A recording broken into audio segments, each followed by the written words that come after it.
Hello, कैसे हो दोस्तों। स्वागत है आपका के साइंस स्टडी पॉइंट में। और आज का हमारा टॉपिक है परमाणु नाभिक की खोज या रदरफोर्ड का परमाणु मॉडल। ये परमाणु मॉडल लगभग सभी एग्जाम में आता है। सीबीएसई बोर्ड हो, यूपी बोर्ड हो या एनएएस बोर्ड हो, कोई सा भी बोर्ड हो, सभी में आता है। उसके अलावा ये नीट में आता है, आईआईटी जेई में आता है, 11th 12th PGT TGT CSIR UGC NET BSc polytechnic UP एसडबलई, ये सभी में आता है। अब देखते हैं परमाणु नाभिक की खोज किसने की। तो इसके लिए इसका योगदान जाता है रदरफोर्ड को।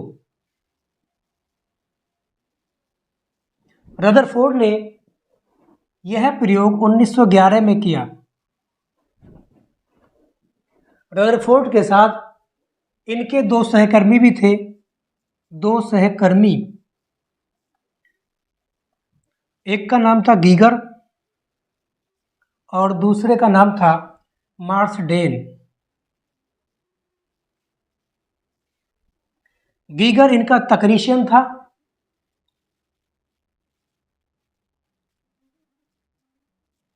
जबकि मार्सडेन इनका छात्र था। रदरफोर्ड ने एक रेडियो एक्टिव तत्व रेडियम लिया और रेडियम के द्वारा इन्होंने अल्फा कणों की बौछार की। इसके लिए इन्होंने एक जिंक सल्फेट का पर्दा लिया और रेडियम तत्व और जो सोने की पतली पन्नी थी उसके बीच में इन्होंने एक कांच की प्लेट रखी जो छिद्रित थी, जिसके अंदर छिद्र पाए गए थे। इन्होंने देखा रेडियम से निकलने वाले अल्फा कण सोने की पतली पन्नी को भेदते हैं, यानी भेदने का मतलब आर पार निकलते हैं, और जिंक सल्फेट के पर्दे के चारों तरफ एक चमक उत्पन्न करते हैं और ये अल्फा कण बिखर जाते हैं। अल्फा कणों का प्रकीर्णन हो जाता है, जिसके द्वारा इसके चारों तरफ जिंक सल्फेट के पर्दे के चारों तरफ एक चमक उत्पन्न हो जाती है। इस सोने की पन्नी का जो छोटा सा पार्ट है, इसे हम अभी आगे लेते हैं।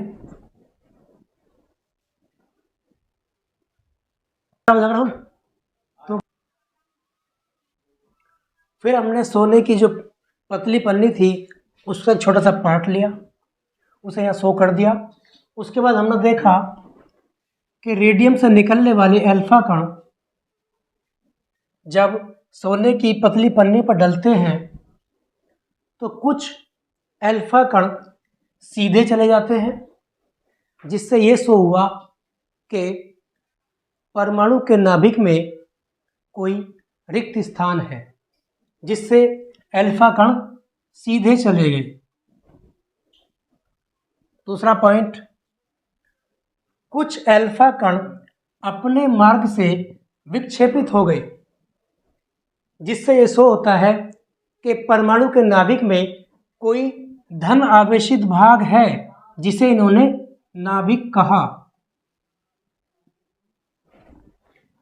कुछ अल्फा किरणें अपने मार्ग से विक्षेपित होकर इधर उधर चली गई, जिससे क्या शो हुआ कि परमाणु के केंद्र में कोई धन आवेशित भाग है, जिसे उन्होंने नाभिक कहा। तीसरा पॉइंट, कुछ अल्फा रेज अपने मार्ग से वापस आ गई, जिससे ऐसा होता है कि परमाणु के केंद्र में कोई धन आवेशित भाग है जो सघन तथा दृढ़ है।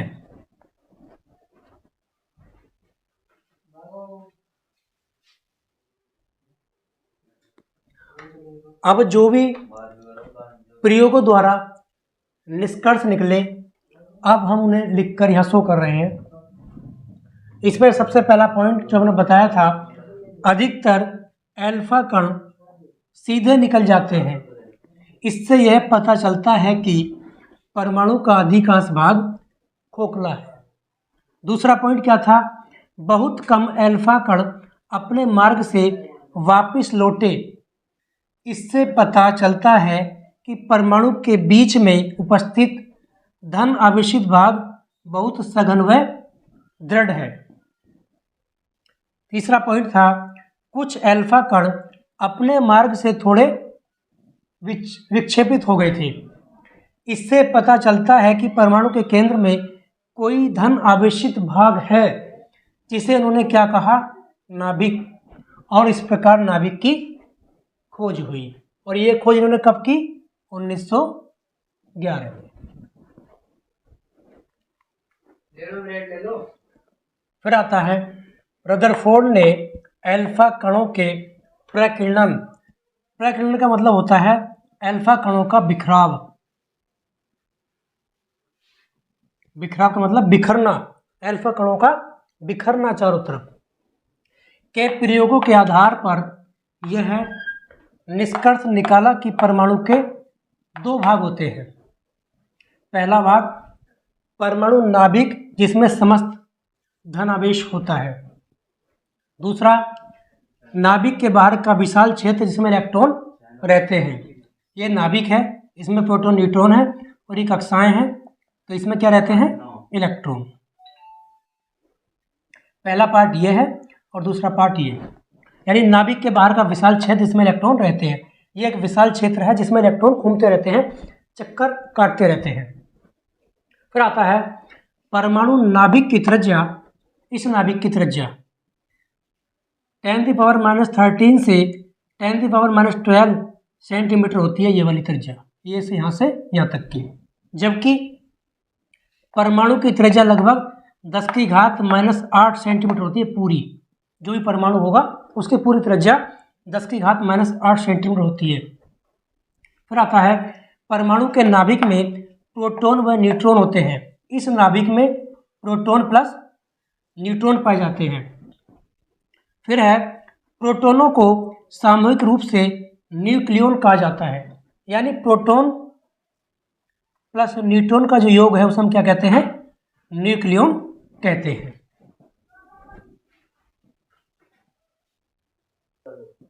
फिर आता है रदरफोर्ड के परमाणु मॉडल के दोष यानी कमियां। इस मॉडल में क्या क्या कमियां थी। पहली थी क्लार्क मैक्सवेल के विद्युत गति की सिद्धांत के अनुसार जब कोई आवेशित कण लगातार गतिमान अवस्था में रहता है तो ऊर्जा का उत्सर्जन करता है, जिसके कारण उस कण की ऊर्जा लगातार कम होती रहती है। इससे यह निष्कर्ष निकला कि नाभिक की परिक्रमा करता हुआ इलेक्ट्रॉन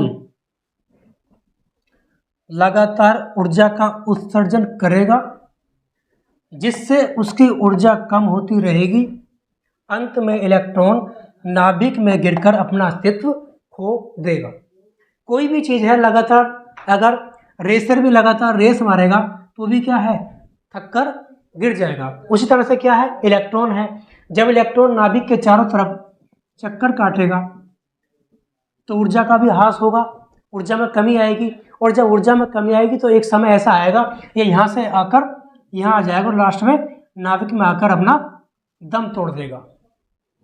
दूसरा पॉइंट है रदरफोर्ड का परमाणु मॉडल परमाणु निकाय के स्थायित्व यानी स्टेबिलिटी की व्याख्या करने में असफल रहा। नेक्स्ट पॉइंट, रैखिक स्पेक्ट्रम की व्याख्या करने में भी असफल रहा।